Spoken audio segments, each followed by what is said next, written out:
She was 22 years old and had exactly one thing left to her name: a wood-handled drawknife worn smooth by a dead woman's grip, and the $11 she'd been given for the sale of everything else. Settle in close tonight, and let us know in the comments where you're watching from. We're glad you're here. Roselyn Vane was not the kind of woman Providence notices until it's too late. She'd come into the world in a farmhouse outside Knoxville, Tennessee, the only child of two people who loved each other very much and died too young to prove it. A fever took her mother when Roselyn was 6.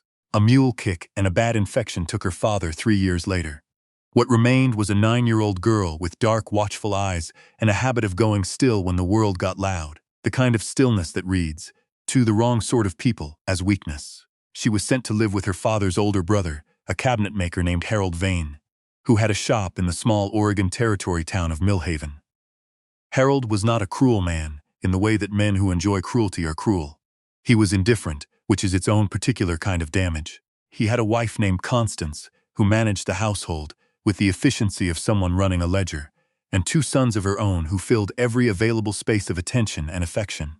Roselyn existed in the margins. She slept in a narrow room off the kitchen, ate what was left, and was expected to be grateful for the roof. She learned to occupy as little space as possible. She learned to observe without being observed. She learned that in a house where you are tolerated but not wanted, you had better become useful, or you will become invisible. What saved her was the workshop. Harlan Vane was a craftsman of genuine skill, whatever his failures as a guardian. His shop smelled of cedar shavings and linseed oil, and the faint mineral bite of freshly worked iron hardware. Roselyn began slipping in there on Saturday mornings, at first just to sit in the quiet away from the house, then to watch, then to help. Harold noticed the way she handled wood, not with a child's carelessness, but with a kind of concentrated attention. Running her fingers along the grain before she touched a tool, reading the material the way you read a page. He began to teach her, not warmly, not with any particular tenderness, but with the honest precision of a man who respected his craft too much to explain it badly. He taught her to read grain and figure. He taught her the difference between a rip cut and a cross cut, and why it mattered. He taught her how to set a hand plane, so the blade whispers rather than tears. How to cut a dovetail joint so tight it needs no glue. How to steam bend ash over a form and feel the moment when the wood accepts its new shape rather than fighting it. She learned that every plank had a memory.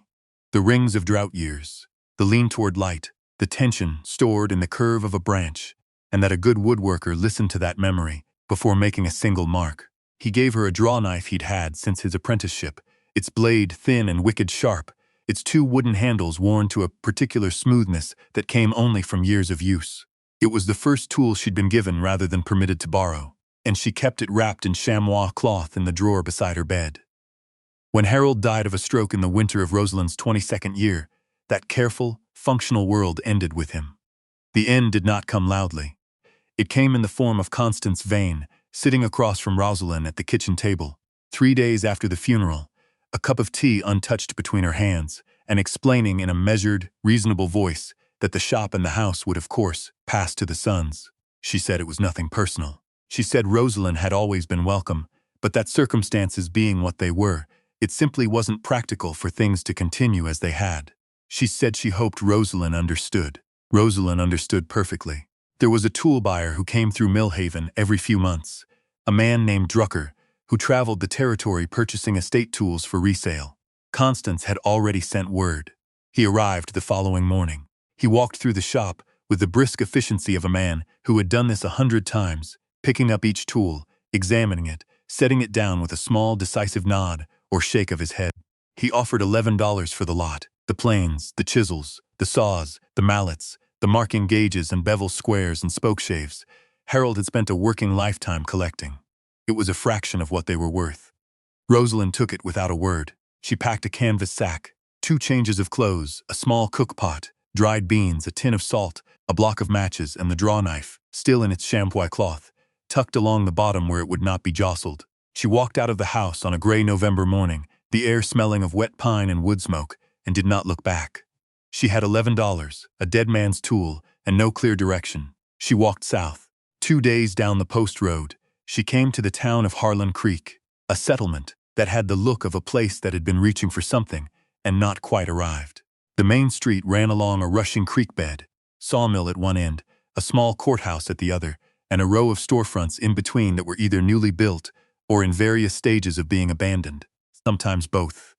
A handwritten notice was tacked to the post outside the dry goods store. Roselyn read it once, then read it again. Salvage writes, one derelict mill structure, partially collapsed, located on the Alderman property east of Harlan Creek. Last operated 1863. Materials free to any party willing to clear the lot. Inquire, Titus Frey, County Assessor. She stood in the mud of Harlan Creek's Main Street, her sack on her shoulder and $11 in her coat pocket, and felt something settle in her chest that was not quite hope, but was in the neighborhood of it. She had been trained to look at wood and see not what it was, but what it could become. A partially collapsed mill structure was, to most people, a pile of rotten lumber and a liability. To Roselyn Vane, it was a question worth asking. She found Titus Frey in the courthouse, a large, rumpled man with ink on his fingers who looked at her with the particular weariness of a county official who had seen many things and expected very little. She asked about the Alderman mill. He told her it had belonged to an old man named George Alderman, a miller who'd lost the operation to debt 15 years prior and whose estate had sat in limbo ever since. Heirs in dispute, no one willing to pay for demolition. The structure sitting on county land it had been deeded onto and slowly becoming someone else's problem. She asked if the salvage notice was genuine. He said it was. She asked if there was anything she needed to sign. He found a form, she signed it, and that was that. The Alderman mill was her problem now. What she found the next morning when she walked the mile east of town along the creek trail was worse than she'd imagined and better than she'd feared. The mill had been built into the side of a low hill above a mill pond that had long since silted in and gone to cattails.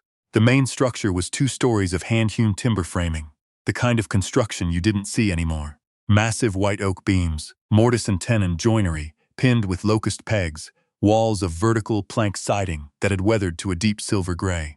Half the roof had given way on the east side, and a section of the upper floor had come down with it, the collapse creating a chaos of fallen beams and broken boards that would have looked, to any sensible person, like the end of a story. Roselyn walked through it carefully, her boots crunching on broken shingle and dried leaves, her hands moving over every timber she passed. She knocked on posts. She tested floor joists with her weight. She smelled the wood, searching for the sweet rot smell of fungal decay, and found it in some places. The boards that had sat wet longest, but not in others. The main corner posts were sound. The heavy summer beams overhead were sound. The sill plates, thick as a man's waist, were sound. She began to see it differently then. Not a collapse, but a surgery. The rotten material had to come out, yes. But what remained was a skeleton of extraordinary timber, white oak that had been cut and air-dried, and worked by men who knew what they were doing. Timber you could not buy for any price in any mill yard she'd ever visited. Underneath the debris, she saw something else too.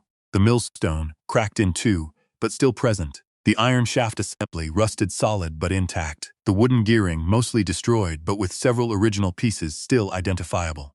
And then, in the far corner of the lower floor, half buried under a collapsed section of loft, she saw the workbench. It was built into the wall, solid as the building itself, its surface scored and stained with 60 years of use. She cleared the debris from it slowly, pulling boards away one at a time, and found it intact. 3 inches of hard maple surface, drawers below, and a leg vise on the left end, with a wooden jaw that still turned smooth on its wooden screw. Whoever had built this mill had been a man who took care in his work. She stood at that bench and ran her hands across the scored maple surface and felt, for the first time in weeks, like herself. She spent the rest of that day and the next in town, buying what she needed. Rope, 2 pulleys, a come-along ratchet from the hardware store that took 5 of her $11. From the dry goods she bought flour, beans, a small slab of bacon, and a pound of coffee. She found a lean-to-shed behind the mill that was still standing and claimed it for her camp, sweeping it out, cutting pine boughs for a bed, and hanging a piece of canvas over the open side to cut the wind. When she walked back to the main street of Harlan Creek that evening, she saw a few people looking at her with the sideways curiosity of a small town taking note of a stranger. A man outside the hardware store, someone she'd learn later was a logger named Amos Treadwell, watched her load her supplies onto a borrowed handcart and said to the man next to him, not even quietly, that the girl who took on the Alderman mill? The other man laughed. God help her, she heard it. She didn't break stride. The work of salvage was nothing like the mockery it had seemed to the men who watched her start it. Roselyn began not with the collapsed sections, but with the sound ones, methodically clearing the debris from around each standing post, exposing the joinery, taking stock of what was usable and what was not. She moved through the structure the way Harold had taught her to move through a complex cabinet job. Understand the whole before you touch a single piece. She drew a rough map of the floor plan on a piece of paper, marking each beam by condition. She counted what she had and what she needed. The fallen roof section came first, because it was the most dangerous and because the material could be used immediately.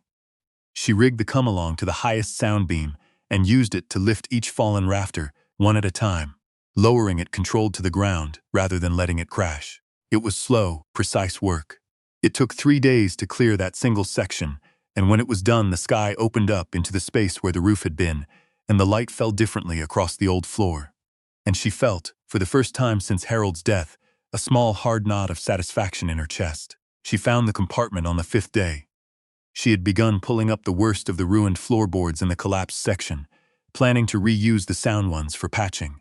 The boards came up with a pry bar and the hammer she'd bought in town, one by one. She had worked her way toward the center of the floor when she noticed something wrong with the subfloor. In most old mills, the subfloor was simple. Boards nailed flat to the joists, nothing more. Here, there was a section roughly 4 feet square where the joists themselves had been boxed in, short headers running between them, creating a closed chamber below the floorboards.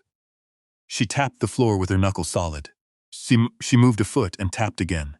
Hollow. She ran her fingers along the seam between 2 boards and found a gap just wide enough for a fingernail. She pressed her drawknife blade carefully into the gap, not to pry but to feel, and the blade traveled along a continuous seam, 4 sides of a square. Not decay, not construction accident, a fitted panel. On the 3rd side of the square, her fingernail caught a small wooden catch, smooth and nearly invisible. She pressed it. Something released with a soft resistance. She lifted the panel. What lay beneath stopped her breath. The compartment was lined with oilcloth, aged to a dark brown but intact. Resting on it were 3 objects. The first was a long bundle wrapped in canvas, tied with leather cord, roughly 4 feet in length. The second was a small iron strongbox, the kind used by assayers and land agents, its hasp locked with a small padlock. The third was a leather-bound ledger, its cover warped slightly from age and moisture. A name written on the front cover, in a careful hand, George H. Alderman. Her hands were not entirely steady as she reached for the canvas bundle. She worked the leather cord loose and unrolled it carefully. Inside, protected by a second layer of waxed cloth, were woodworking tools unlike any she had ever seen. A set of carving chisels, 12 of them, their blades ground to a precise bevel and still sharp, their handles turned from what she recognized as figured maple, each one matched in weight and length. A marking gauge of rosewood and brass, inlaid with a small brass star on its fence. A small smoothing plane, its body cast in iron so fine it had a nearly glassy surface, its blade Bedford steel, its tote and knob shaped in a way that settled into the palm like it had been made for it. These were not tools for a working mill. These were the tools of a master craftsman, the kind of collection a man spent decades assembling, each piece chosen with absolute care. They were worth more money than she could easily calculate. She set the tools aside and turned to the strongbox. The padlock was old but simple.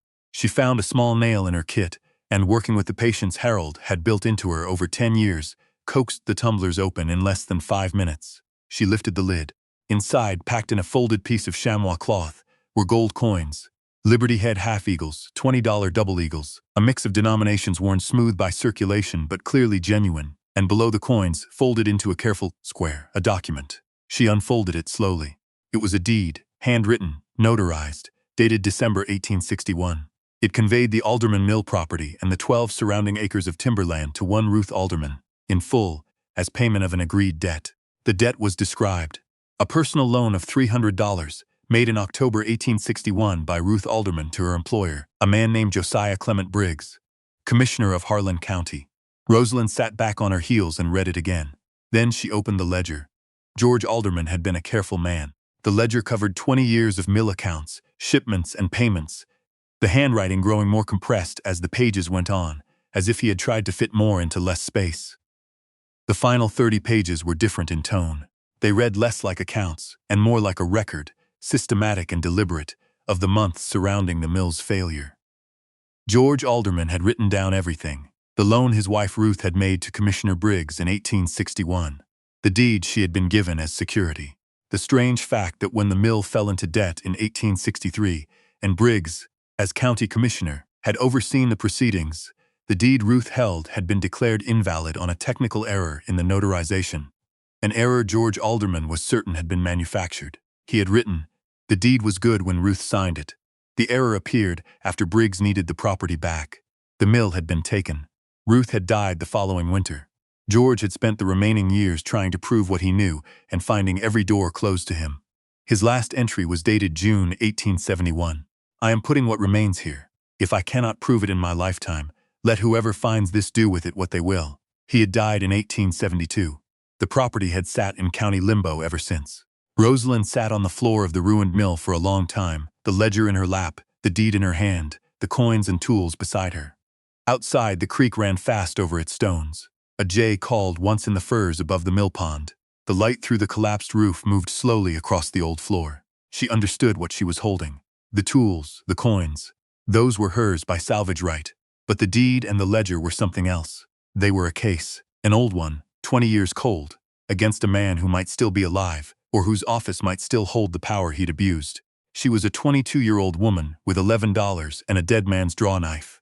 Going up against a county commissioner, current or past, was not a task she could do alone. She rewrapped the tools in their canvas. She replaced everything in the compartment, fitted the panel back into place, and covered it with a piece of scrapboard. She tucked the deed and the final pages of the ledger inside her coat. Then she stood up, brushed the sawdust from her knees, and walked to town. She found the man she was looking for by asking the right person first. The woman who ran the boarding house on Mill Street, a sharp-eyed widow named Frances Kell, was the kind of woman who knew everything about everyone in Harlan Creek and had the good judgment to be selective about what she shared. When Roselyn sat down across from her at the kitchen table that evening and explained, simply and plainly, what she had found, Frances Kell listened without interrupting. When Roselyn finished, Frances sat quietly for a moment, then said, "You want Horace Webb? He's a land attorney in Coos Bay. He worked the Tipton timber fraud case in '69. And he doesn't owe Josiah Briggs anything, because Briggs tried to ruin him once and failed." Roselyn wrote a letter that night, sitting at Frances's kitchen table by lamplight. She described what she had found. She described the ledger and the deed. She was direct and she was specific, the way Harold had taught her to be specific about the condition of a piece of wood. Not more than you can see, not less. She sealed the letter and sent it with the Morning Post writer. While she waited, she worked. The mill became, over the following weeks, something different than it had been. She could not restore it. That was not her aim, and she did not pretend otherwise. What she could do was salvage the best of it with purpose. She dismantled the collapsed loft section carefully, sorting the timbers by length and condition, stacking them with stickers between each layer, the way a proper lumberyard stacks green wood, letting air circulate. She used some of the shorter oak pieces to repair her lean-to into something closer to a proper small shelter. A real floor. A wood plank door hung on iron hinges. She forged herself over a fire, a sleeping loft just big enough for a narrow cot. She installed the old workbench in the lean-to, bolting it to the wall studs, and set her tools on it in order. People from town began to come by, drawn first by curiosity, and then by the evidence of what she was doing. Amos Treadwell, the logger who had laughed, came one morning with his hat in his hand and asked if she'd look at a broken drawbar on his timber sled. He watched her examine it, talk through what had failed and why, and cut and fit a replacement from a length of oak she had salvaged from the mill framing. He paid her a fair wage and told 2 other men. Frances Kell sent a neighbor whose kitchen table had a cracked leg and had been propped on books for 2 years. Roselyn cut a scarf joint, glued it with hide glue she made herself from scraps, clamped it overnight, and delivered the table repaired so cleanly the crack was nearly invisible. The neighbor brought eggs. The week after, she brought her daughter, who needed a chair recaned. Then a man from the south end of town with a broken tool chest. Then a widow who needed a new window frame. Then a farmer who had split the handle of a broadaxe he'd owned for 20 years and was afraid it couldn't be saved. Each repair was honest work done carefully. Each piece left in better condition than she'd received it. Her name moved through Harlan Creek the way useful names do in small towns, quietly by word of mouth, gaining weight with each repetition. The woman at the Alderman mill, she fixed it so you can't tell it was ever broken. Horace Webb arrived on a Thursday in late December, 6 weeks after her letter. He was a compact, gray-haired man who rode alone and carried a single leather case. He tied his horse at the lean-to post and introduced himself without ceremony, and Roselyn brought him inside and opened the compartment. He examined the deed for a long time. He read the relevant sections of the ledger twice, taking notes in a small book. He asked her several questions, precise and legal in nature, to each of which she gave him precise answers. Then he sat in the chair she'd built from mill salvage and looked at her for a moment. Josiah Briggs died in 1878, he said, but his son, Clement Briggs, holds his father's old seat as county commissioner. The irregularity in the deed has been on the county record this whole time. Nobody looked at it because nobody had reason to. He paused. This ledger gives reason, he explained the legal path. The deed, if the manufactured notarial error could be proven fraudulent, and the ledger provided compelling evidence of the timing, would revert the property to the Alderman estate. Since George Alderman had died without heirs, the estate would escheat to the county. But the fraudulent taking could be grounds for a civil action against the Briggs estate. The coins and tools in the compartment were hers outright under salvage law. This will take time, he said, and Clement Briggs will not go quietly. I'm not in a hurry, Roselyn said. She meant it. She had a roof, a workbench, and more work than she could do in a day. She had, for the first time in her adult life, a place where her name meant something solid. Horace Webb filed the documents in January. He filed them in the state court rather than the county court, which was the correct decision and the one that cost Clement Briggs his ability to quietly bury the case. The hearing was set for March. Briggs hired 2 attorneys. Webb came alone and brought the ledger and a handwriting analyst from Portland, who testified that the notarial correction on the deed had been made by a different hand than the original notary. The correction was added after the fact, in a different ink, in a hand that matched samples of Josiah Briggs's own correspondence. The ruling came in April. The court found the original deed valid. The Alderman property, because there were no surviving heirs, escheated to the county as Horace Webb had anticipated. But the court also entered a finding that the original taking had been fraudulent and ordered the Briggs estate to make restitution to the county. The figure was not small. None of that money went to Roselyn. She had not expected it to. What she received, through a separate petition Webb filed on her behalf, was the formal recognition of her salvage claim, not just to the tools and the coins which were already legally hers, but to the timber she had already removed and the structure she had partially rebuilt. The county, newly restored to ownership of the land, leased her the mill site at a nominal annual rate for 5 years, with an option to purchase. She used the coins, $240 in total, more money than she had ever held, carefully. She bought the lease option outright. She bought the hand tools she needed to do the work she was already doing. A good panel saw, a proper shoulder plane, a brace and set of bits, a marking knife. She bought materials for a proper shop floor and the hardware to hang a real door on the main mill structure, which she had stabilized enough to enclose again. She did not move fast. She moved correctly. That was what Harold had always said. Move correctly and speed will follow. Move fast and you'll spend twice as long fixing your mistakes. By the following autumn, Roselyn Vane had a workshop where the Alderman mill had stood. Not the mill itself. She was not a miller, but a joinery shop, clean and orderly, its walls hung with the tools she had earned or salvaged or bought, with money she'd found in a hidden compartment in a ruin that everyone else had walked past for 20 years. On the workbench, beside her drawknife, Harold's drawknife, chamois wrapped, her first tool, sat the rosewood and brass marking gauge from the hidden bundle. She used them both every day. One was the thing she had been given. The other was the thing the work had brought her. Together they were the measure of everything she'd built. The people of Harlan Creek did not make a ceremony of accepting her. That was not how it worked in a working town. They simply began to rely on her, and reliance, in the places that matter, is its own form of welcome. Amos Treadwell sent his son to apprentice with her one morning a week. Frances Kell referred everyone she knew who needed woodwork done and wouldn't accept anything in return, except that Roselyn come to Sunday supper once a month, which Roselyn did. The farmer with the broadaxe handle came back the following spring with his neighbor and his neighbor's brother, and eventually with his son-in-law, who needed a barn door rebuilt and didn't trust anyone else to do it right. She was not an orphan anymore. She was not a charity case or a temporary arrangement or a pair of hands for the dirty work.